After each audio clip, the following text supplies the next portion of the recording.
Disbanding the master ledger of criminal activity while gang membership hits an all-time high is the ultimate audit failure that turns the safety of 8 million people into a high-risk gamble with no collateral. New York City is no stranger to gun violence and gangs in certain neighborhoods, but now police are finding them all over the city, and gang members are getting younger and younger. Meanwhile, Lisa Evers takes a closer look in a preview of this week's episode of Street Soldiers. Once upon a time, gangs in New York were mostly found in low-income, high-crime areas, city jails like Rikers Island and state prisons. But now gang membership in New York City is at an all-time high. That's according to multiple law enforcement officials. And the age of the gang members is barely in the double digits. This chart from Vanguard Crime Strategies, LLC, shows the overall structure of gang life in New York City. It looks organized, but it's complex and even chaotic, with shifting alliances and even coalitions between former rivals called ops. In New York City, there are 4 main nationally affiliated gangs: the Bloods, the Crips, Folk Nation, and the Trinitarios. Under them, there are hundreds of smaller groups called sets or crews.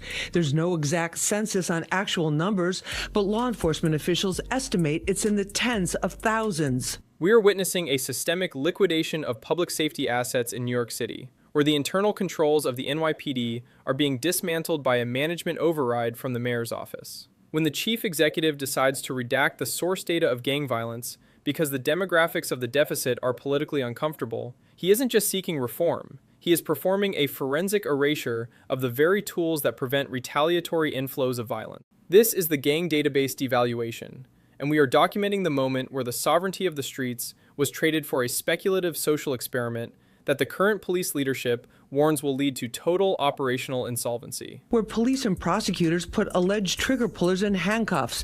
Police say both shooters and their victims are getting younger, and 96% are minorities. You have to realize that about 65% of our shootings in New York City. I am Camilo Motado, and this is Camilo's House. As a certified public accountant focused on forensic verification, I approach municipal policy like a distressed debt audit, where the board is trying to hide its risk profile to maintain a false narrative of equity. In a standard financial audit, if a managing director attempts to delete the transaction history of a high-risk account, while the compliance officer is reporting a 65% correlation to loss, you immediately flag the organization for systemic governance default. Today, we are performing a public safety integrity audit on New York. We are analyzing the material conflict between Mayor Zohran Mamdani's plan to liquidate the gang database and Commissioner Jessica Tisch's certified performance report, which credits that same database with driving gun violence down in 2025.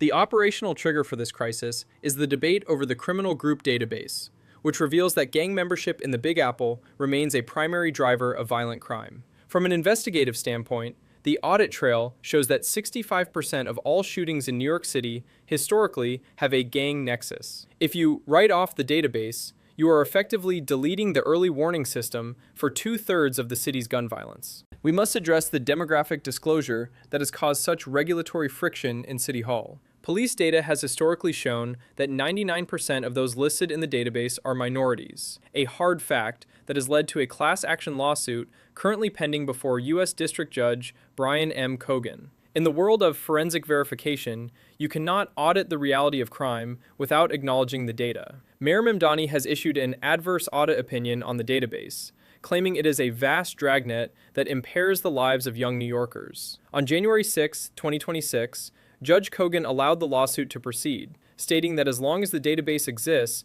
it is plausible that those in it will continue to be harmed. However, Police Commissioner Jessica Tisch has issued a direct certification of the database as an essential tool for precision policing. At a press conference alongside Mamdani just last week, on April 9, 2026, Mamdani actually stepped back from his abolition pledge, citing record-low murder and shooting statistics from the first quarter of 2026 as proof that current strategies, including the database, are working. This narrative pivot suggests the mayor is attempting to hedge his position against the reality of crime data. This management conflict extends to the Strategic Response Group, SRG. Mamdani's chief of staff, L. Bisgard Church, told Inside City Hall on April 10, 2026, that the mayor remains deeply committed to disbanding the SRG and decoupling protest response from counterterrorism. From a risk management perspective, This is a total asset impairment. Tisch defends the unit, noting it only participates in protest arrests roughly 1% of the time.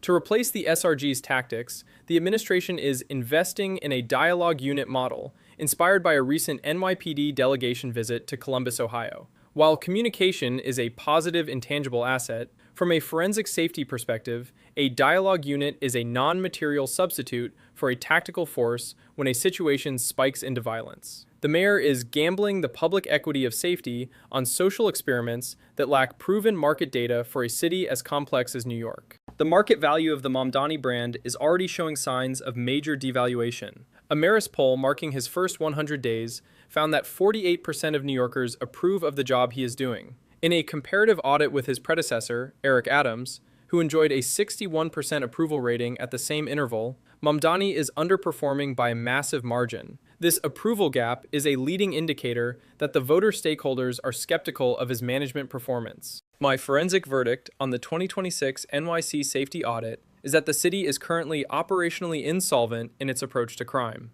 You cannot defund the intelligence while the portfolio of violence remains a persistent liability. The gang database is a necessary oversight asset, and its total liquidation would be a material breach of fiduciary duty to the public. Until the internal controls of the city are realigned to support the police infrastructure, New York remains a distressed asset under radical management. I want to hear from you. Is the high minority percentage in the database a reason to audit for bias, or a reason to double down on precision policing to protect those same communities? Should the Strategic Response Group be liquidated to fund dialogue units? Let me know in the comments. Your perspective is the only audit that matters. I am Camilo Motato, and this is Camilo's House. Subscribe to stay informed on the numbers, the laws, and the truth behind the headlines. Stay safe.